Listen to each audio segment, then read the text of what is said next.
வணக்கம் மக்களே, நம்ம பார்க்க போகிற டிஎன்பிஎஸ்சி குரூப் 4ல் கேட்ட ஒரு சூப்பரான கொஷின் தான் இந்த மேக்ஸ் கொஷின். பாருங்கள், சம் எப்படி கேட்டிருக்காங்க பாருங்கள். 7, 12, 19, 24, 43, இங்கே ஒரு டேஷ் கொடுத்துருக்காங்க 91. இதுதான் நம்ம கண்டுபிடிக்க சொல்லியிருக்காங்க. ஓகேங்களா? எனக்கு தெரிஞ்சு பார்த்தீங்கன்னா நிறைய பேர் வந்து இந்த சம்மை வந்து தப்பாக தான் நீங்கள் ஆன்சர் பண்ணியிருக்கீங்க. ஏன்னா ரொம்ப ஓவராக திங்க் பண்ணிருக்கீங்க.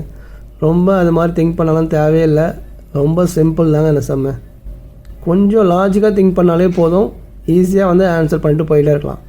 ஓகேங்களா? என்ன அவங்க லாஜிக் யூஸ் பண்ணியிருக்காங்க அப்படின்னா, ஒரு நம்பர் விட்டு ஒரு நம்பர், அவ்வளோதாங்க. இப்போது 12, அடுத்தது 24. ஸோ அடுத்தது என்ன வரும்?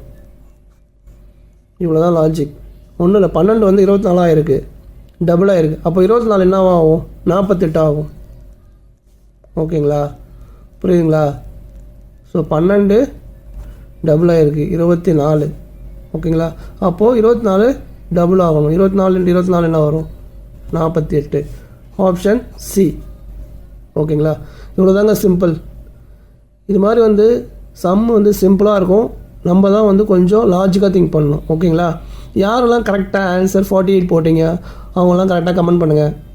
யார் தப்பாக ஆன்சர் பண்ணிங்களோ அவங்களாம் வந்து இனிமேல் இந்த மிஸ்டேக்கை பண்ணாதீங்க. கரெக்டாக இதை வந்து நோட் பண்ணிக்கோங்க. நெக்ஸ்ட்டு ஒரு சூப்பர் டெக்கில் சந்திக்கலாம். நன்றி மக்களே.